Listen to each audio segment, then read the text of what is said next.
take it. Got it! Boston wins! Two legends in basketball analysis with over 70 years combined experience. This is the Bob Ryan and Jeff Goodman podcast. NBA, some college, a little bit of everything. You know, what can I say? But it wasn't going to happen here with him. I was okay with it because it wasn't about talent, I didn't think. All right, let's get right to it. All right, let's move on. Next topic, Bob. All right.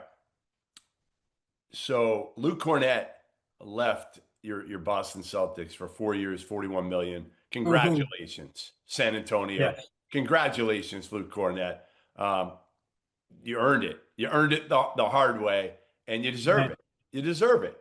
And now the Boston Celtics are left with a front line of, ready, Neemias Queta, Xavier Tillman. They just got Luka Garza, who really didn't play in his former stop in Minnesota. Great college player. I remember him in college. I liked him in college. Yeah. Great scorer in college. And then the Williams.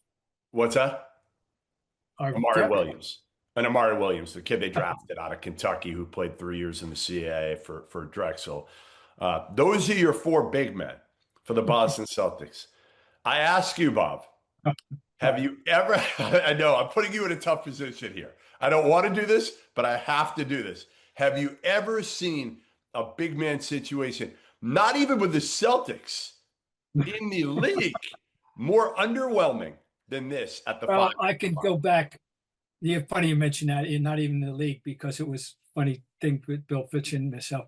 When Bill Fitch was coaching the Cavaliers, at one point in the 72, 73 era, 50 years ago plus, I was writing a preseason story for a publication, and I said that the Cavaliers had the worst front court in all of basketball, ABA, NBA included.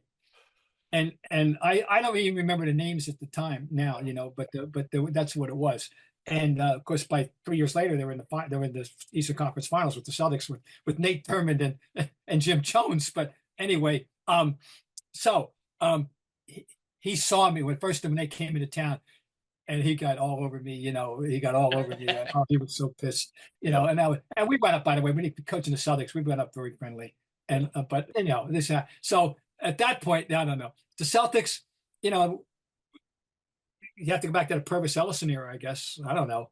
It's woeful. It's scary. I mean, because they're not going to have Al either. Obviously, Al's crazy to come back here, even though he likes it here. But I hope Al finds a home that that he deserves, and who deserves him for big brother role for a team that's a contender. That's what he should be doing. Anyway, no, this is woeful. I mean, we're in. It's a scary thing. Is it embarrassing? Like, should it be this way, or do you understand it? Do you say, hey, you know what? If Brad could do anything, and they're not done yet, they could, they could move We knew, rational people such as you and me, we understand the Porzingis situation. We understand that, and we knew the Holiday and Porzingis we're probably not going to be here, and for obvious reasons.